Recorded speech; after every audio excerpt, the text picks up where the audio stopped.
Good morning, everybody. Hopefully, you guys are having a wonderful Saturday morning. It is May 2nd, and we are standing at a very strange crossroads. This week, we've seen a convergence of news in three areas that will usually stay separate.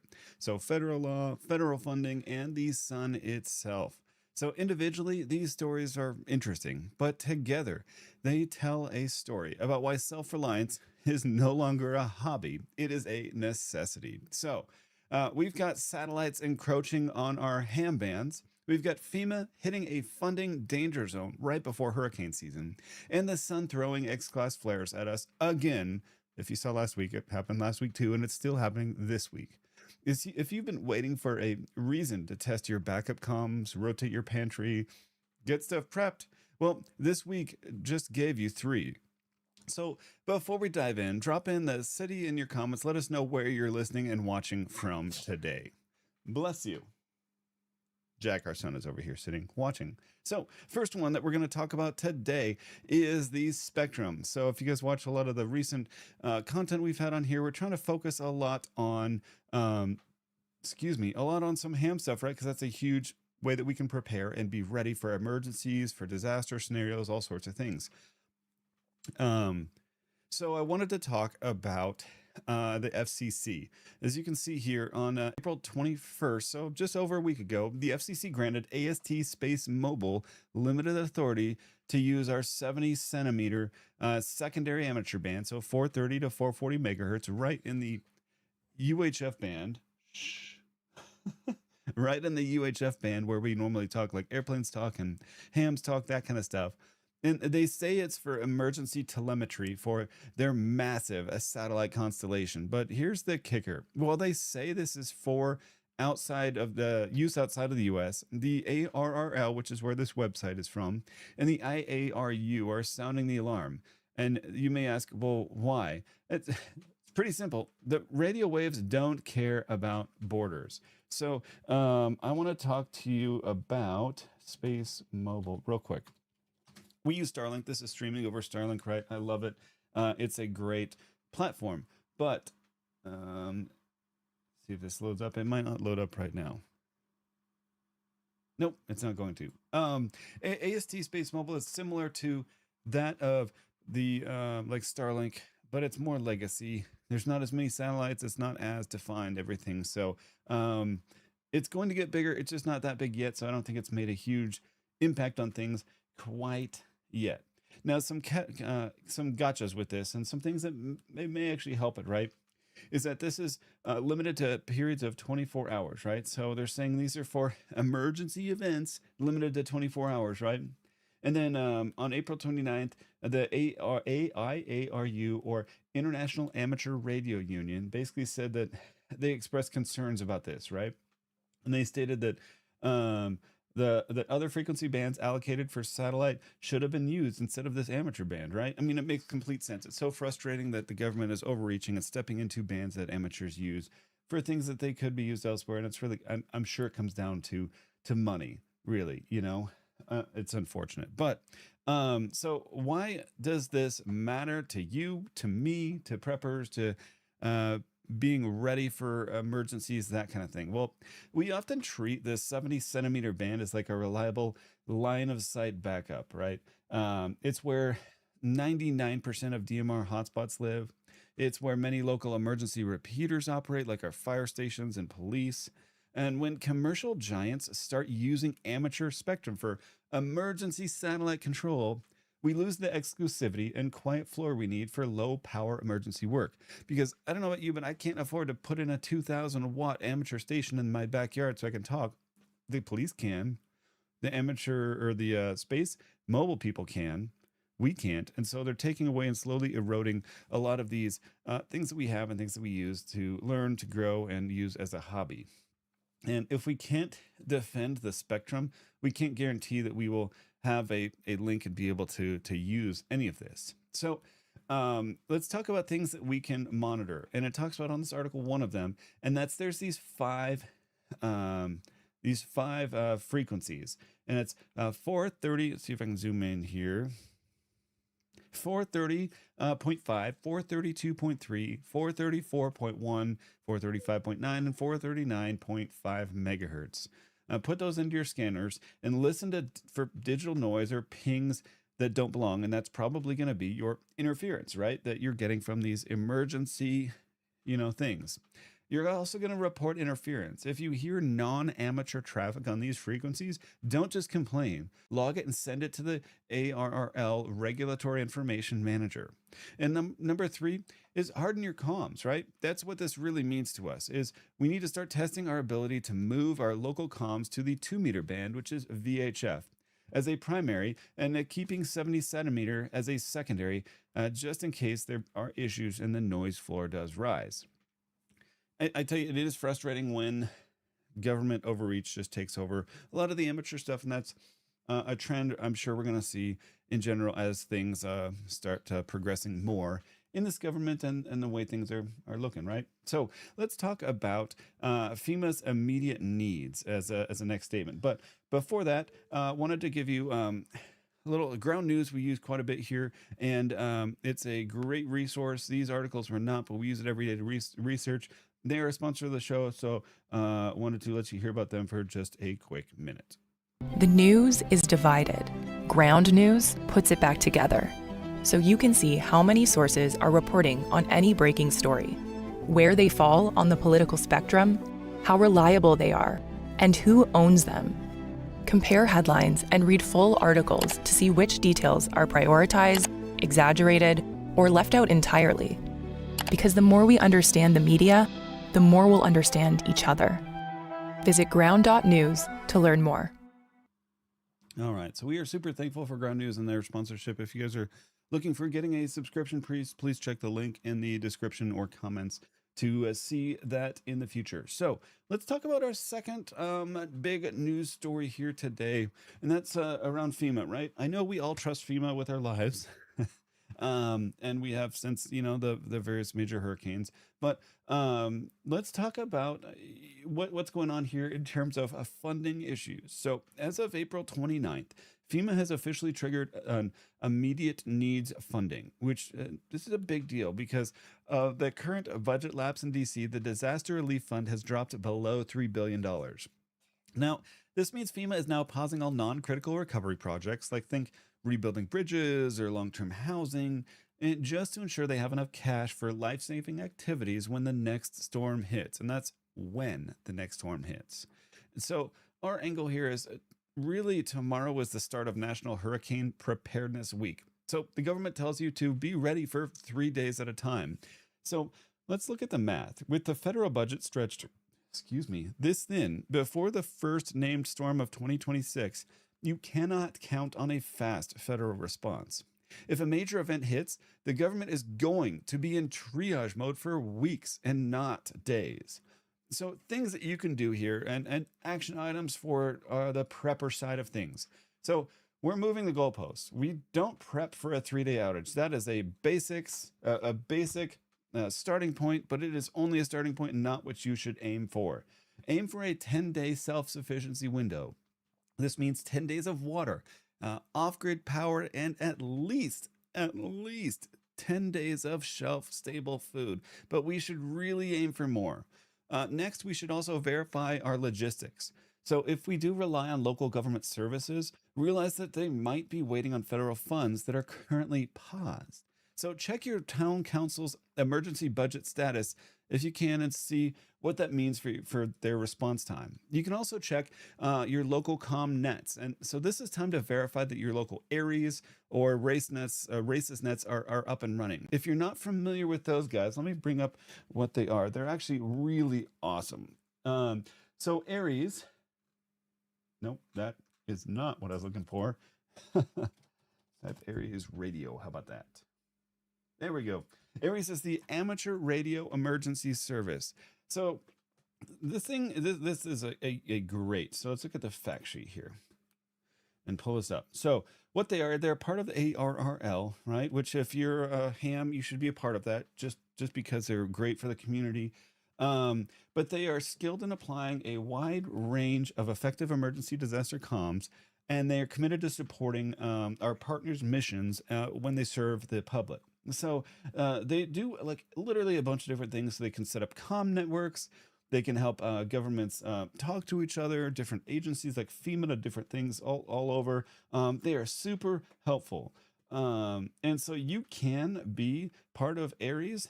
And all you need to do is you can just go to arrl.org/Aries, and I'll put that in the comment here. If you are a ham, you can be a part of this. And I'd highly recommend that because you can really help out if something bad happens in your local area. The other thing is races. There you go. Radio Amateur Civil Emergency Service. This is another good one where you can really help out today. They're licensed radio amateurs. They are certified by the Civil Defense Agency, and they're able to communicate during drills, exercises, all sorts of things here. So this is just talks about it briefly, and from here you can get more information, and I will put this in the comments as well. So also, that's my other plug. If you are not a ham radio operator, you should be. If you should see my video. I made one recently on why we should be ham radio operators, even though you don't really need it for an emergency. You will need it to practice. So highly recommend that. Check out the various study guides. Ham radio prep, hamstudy.org, I believe, is another couple to get your license, get studying so you can get practice. So when you need to use your radio, you can. So talking about areas and races, verify those guys. If federal aid is delayed, your neighbors, your radio nets, all that other stuff will become your primary support system. So big thing, ham radio. That's my huge plug. I'll stop ranting on that for now. Check on okay. So the next thing we wanted to talk about that's going to affect all of these things, right? The FCC, the spectrum, FEMA, all those things is the solar activity. That was a loud yawn. Am I that boring? I don't know if you heard that. Some gave the loudest yawn ever. So, yeah, so solar activity. The sun is at its absolute peak. We saw a significant M-class flares and even an X-class event reported on April 24th. We kind of talked about that last week. But this is causing R1 and R2 level radio blackouts. So meanwhile, the hype for Dayton Hamvention, which is coming up May 15th, is building because of the ICOM X026. So this is a new concept radio that looks ruggedized, has a touchscreen, all sorts of different things. So something you should look at, right? In terms of getting a new radio that might be able to talk still if you have some of these issues. But back to the solar flare thing. Space weather is the ultimate like grid down variable. You know, these flares can wipe out HF long distance comms for hours. They can also take out satellite communications. They can take out internet. They can take out cell phones, depending on how the cell phone towers are connected. All sorts of things. They can have a huge impact. So if you rely on like WinLink or NVIS for emergency messaging, these flares are your obstacle course. If you're not familiar with those, they are like a messaging platform that you use over ham radio, basically. So on the gear side, the move to radios like the X26 I mentioned briefly, I'll see if I can bring it up here. ICOM X026, which integrates more digital and wireless control, is a double-edged sword. It's great for versatility, but as preppers, we have to ask, how does it handle EMP or high interference environments? That's a definite good question. Trying to find this radio here. Stand by.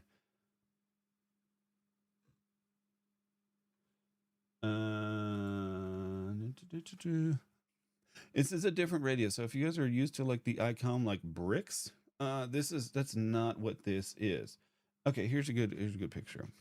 The X26. This is brand new. You know, it'll be coming out here shortly. It is a very compact package, right? It's more of like if you've seen the portable like SDR HF radios, that's kind of what this looks like. But it can do a lot of different functionalities.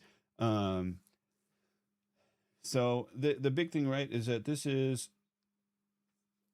HF, VHF, UHF, all mode mobile, right? Whereas the I-7400 or 7100, IC7100 was that a while ago. And it was huge. It was a brick. It was big. It was expensive. But the X26 is that based on an SDR architecture. I don't know if it has pricing on it at all. I don't think so. I haven't seen that anywhere, but it's something to look at. It's a very cool radio. Anywho, back to what we were talking about. Sorry. So next things that we can do, right? Look at doing drills during blackout. So next time that you see a radio blackout alert on your phone, get on the air, pull up your radio, pull up your handheld. If you have a base station, if you have a shortwave HF, get on that. Just get on the air and try to make a contact. And that way you can learn what frequencies survive during an M-class flare in your area and which ones do not. You're going to want to review your solar plan. So 10 meter and 15 meter are great for DX right now, but they are super volatile. And if that was just Greek to you, you should get your ham license, especially your general. 10 and 15 meter refer to bands of frequencies that you can talk to over shortwave, so around the world, think. And DX means anything out of your country. So we're in the US, so a DX contact would be someone outside of the country. That's all that means. So make sure that you have an NVIS or a near vertical incidence skywave antenna ready for when that ionosphere gets hammered and you need to talk locally on like 40 meter or 80 meter. And all that is going to be able to let you talk shortwave short distances because it's going to bounce directly off the ionosphere and come back down instead of skipping off and going long distance. So we'll also be sure to watch the date and reveal here in a couple weeks to keep an eye on the X26 specs. If it has a remote head or wireless capability, it might be the perfect like hidden base station for an OPSEC focused setup. So those are big things. If you guys have any other suggestions, things we should be aware of, things we should be talking about, please put them in the comments below. We'd love to hear from you guys, to hear what your thoughts are, and all of those different things for everything coming up. There are a lot of issues. There are a lot of things that are happening. I like to be prepared and be ready. We are definitely doing a focus on emergency communications recently because that's a big deal. Being able to talk to each other is huge. So we've talked in the past about mesh-tastic radios, which are still awesome. We've talked recently about ham radio, so handhelds. And eventually we're going to be getting into HF radios. Let me show you something real quick here. Be right back.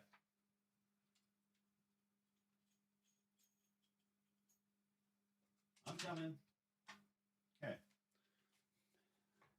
So I mentioned on the IC7100 and the X26. Very expensive radios. Well, I don't know about the X26. 7100s, depending on where you get it, $1,000 to $1,500. And the accessories, I can't afford that for HF shortwave radio. Like, that's ridiculous. So what I have done instead is built what's called a radio berry. These things are really cool. So let's see if I can get it from my face so it focuses. This is based on a Raspberry Pi, and it's got two hats on it. It's got a radio berry hat in the middle, and it's got a preamp board on top. Plugs in via USB-C, and it has the preamp needs more power, so it pulls from here, and then your HF antenna plugs in here. So it is significantly cheaper than one of the IC7100s, that kind of thing. Now, so we can listen to HF shortwave comms using SDR software on my computer, and it listens to this on the network. I've heard things from, let's see, Paraguay, from Arkansas, Texas. I'm here in Southern California. All over. I've gotten some data transmissions from across the pond in Europe using some different functions. So this thing has been super cool. The one limitation though is it's 5 watts only, 5 watts transmit. So you can transmit with it, right? But it's not going to transmit very far. So that's, kind of a limitation. You can get an amplifier for it. They're about $300 though. And it's automatic switching is perfect. Exactly what you need. You just plug this in line, the amp to here, and your antenna to the amp, plug in the amp, and then you'll have comms. And be able to transmit instead, in addition to listening. So this is an option. You can look it up online, Radio Berry, and then the two hats, and they are super awesome. I'm just really enjoying it. It's a great intro, and I'm sure at some point I'll get an updated radio. Wanted to mention that real quick. But if nothing else, right, if you haven't gotten into ham, or maybe you just got your license or are thinking about getting your license, something to look at, to just learn on and to grow with, is a little Bofang UV5. This is the UV5G. I have this, I have the UV5R, I have some Quancheng radios. I forget a bunch of, I have a bunch of them that I do reviews for. But even these, you can get 2 of these for like 30 or 40 bucks. These are perfect for learning and growing with.